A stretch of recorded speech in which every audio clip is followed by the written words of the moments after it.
All right, happy Tuesday, everybody. It is OC Steve coming at you once again with some New Japan Pro Wrestling related news. So, as of September 29th in New Japan, Bushiroad, the parent company, had a board of directors meeting where they announced that there was going to be a change in leadership pertaining to New Japan Pro Wrestling. The current president and CEO, Harold Meiji, will be stepping down effectively October 23rd, and who will be taking his place is Takami Obari.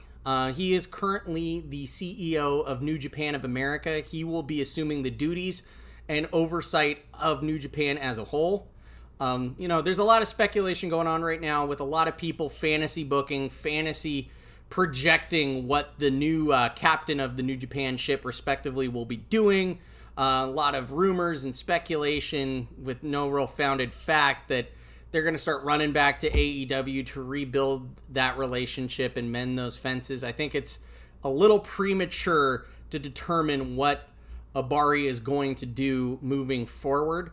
I think that this was probably just more of a fiscal financial decision. We already knew that May was going to be stepping down at the end of the year. A lot of times, when they're getting ready for a larger transition in corporations, it's just easier to let him resign early, let him get back to his families respectively. If I'm not mistaken, he's based out of Europe himself, so that's good for Harold to get back. But I would be remiss if I didn't bring up in his tenure the positive things that Harold Meiji did on behalf of New Japan.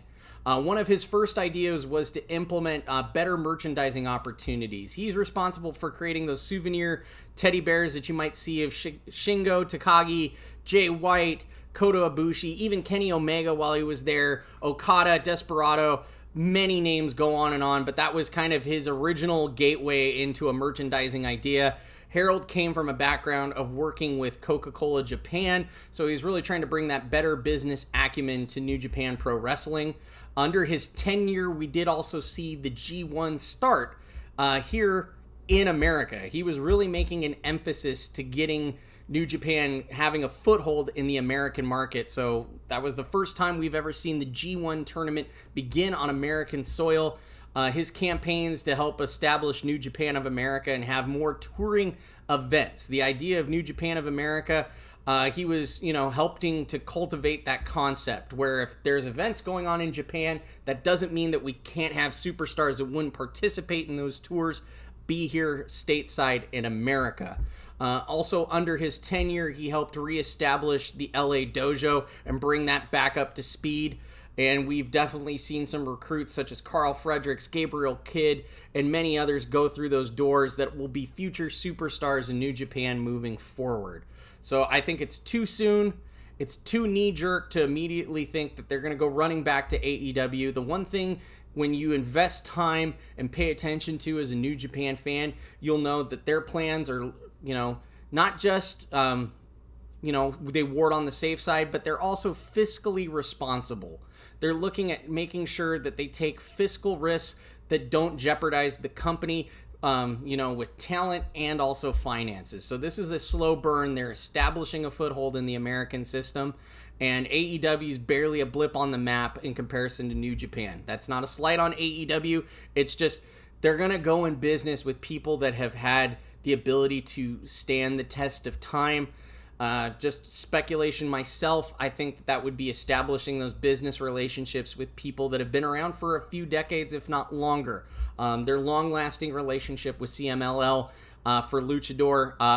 The Good Brothers are in Impact Pro Wrestling. If they were going to make any moves in my mind, it would be helping to mend those minimal fences that they had. I know a lot of people bring up the fact that Okada was treated badly, but the Good Brothers are there helping to talk, and it also doesn't harm any whatsoever with Don Callis being one of the major producers for Impact as well.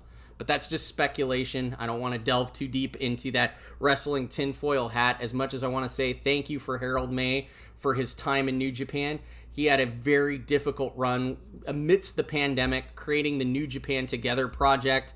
Also, not having a knee-jerk reaction to bring wrestlers back for the sake of having content, but working coincide with the Japanese government to make sure that they followed safety standards, that they kept things clean and hygienic for the safety of the wrestlers in the ring, out-ring production talent, officiants, and also the fans to come back to a safe and sound wrestling environment. And that's why they were one of the first promotions this year.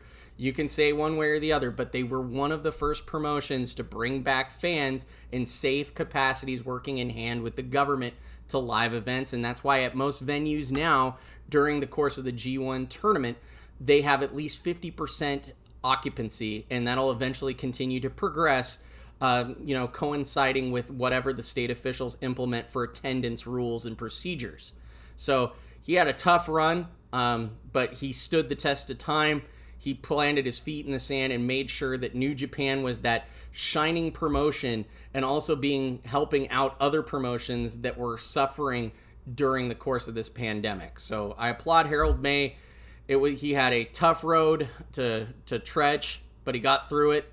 And I only think Obari is going to be a new addition, a new face. I'm kind of used to these changes in leadership. As much as it sounds like getting a new doctor, you're almost kind of vibrant for the Doctor Who fans, as that reference goes, for what the new captain of this boat is going to bring, the ideas, the new concepts. I'm just excited to see the new, and we'll definitely be seeing that in less than a few months' time, and seeing what Obari is going to be bringing for his idea, his concept of Wrestle Kingdom.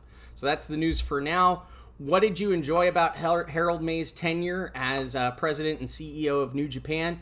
What do you think the future lies in store for us? Those are the questions in the comments below. I'm going to continue watching the G1 tournament. I got night 6 action. We got a bunch of nights back to back to back to back to watch, so probably more than likely every video will be coming out the next day in correspondence with that. But I hope you guys are staying safe, healthy, enjoying wrestling, checking out the G1. Please check out that conversation that I had with my good friend Dave Christensen, knowledgeable about New Japan, not just because he lived there, but because he lives, breathes it, sleeps it, eats it. He is in a lot of ways a bigger New Japan fan than I am myself, but let's keep the discussion going. If you enjoy my videos, please give it a thumbs up. If you know New Japan fans that want to engage in other conversations, share these videos with them. And please subscribe to the channel. I have a personal weird goal of mine to get to 100 by the end of the year, and I can only do that if I get some help from you viewers.